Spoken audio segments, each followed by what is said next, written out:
I want to take you back in time to the very beginning. How did you first get involved in technology companies? So when I was 13, I got an Apple II computer for my bar mitzvah. Mm-hmm. I didn't really get an Apple II computer. What I got some money. Okay. Most of the kids, when I was 13, 12, 13, getting bar mitzvah, which was in the late 1970s, bought Krugerrands. Like that was the in thing to do in Dallas, Texas, if you were a Jewish kid getting bar mitzvah. Now, what is that for those of us who aren't Jewish kids A in Dallas? Krugerrand is a gold coin, South African gold coin. It's about an ounce. Okay. And it had a lot of controversy around apartheid later on. But at the time, it was like the thing, it was like the closest to 1 ounce that you could get. So you're 13, you become a man, you get bar mitzvah, you gather all this money, and instead of buying South African apartheid gold, you go with computers. I bought a computer, but I didn't just buy a computer. What I did was I convinced my father to help me buy the computer.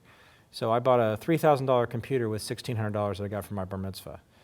And that computer was really my first sort of toy and sort of engagement with computer and computer technologies. A couple of years later, I wrote some software for my father and sold him back that computer for $2,000. So already a capitalist and There not you go. even I on your already teens. had a return, and I leveraged his capital to help me get that return.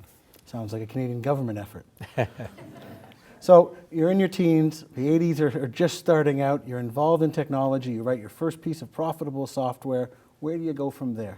So I was always really into the creation of stuff with the computer, and that was stimulating to me. It was fun. I hacked on the computer a lot. Were you into creating things before the computer? Like if I asked your parents, would they say you were big on Lego and building things, or were you more of a... Probably not. So my mom was an artist, Okay. and I fought that in terms of the creative artist stuff.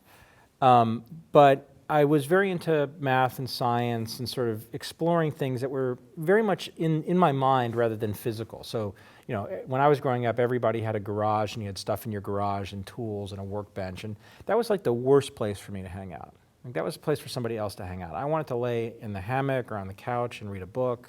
I wanted to sit with a piece of paper and scribble stuff. And What's the difference? Why not build with your hands? Why build with your mind? I don't know.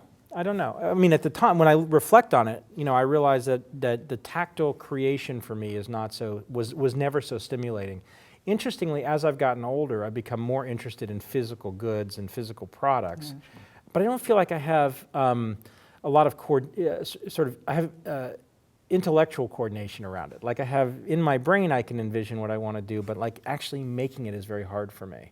But that was never the case with software. That was never the case with things that were virtual. Why do you think that was? Why do you think it was easier for you to work with virtual? For me, it was probably just the way my brain worked. And so, I spent a lot of time not just exploring it, but then doing it a lot. And by doing it a lot, what ends up happening is you obviously build muscle around it, whether it's intellectual muscle or something else. And I think I got very, very comfortable with this notion of creating stuff where my mother was very visual and she was constantly painting and creating art that was tangible.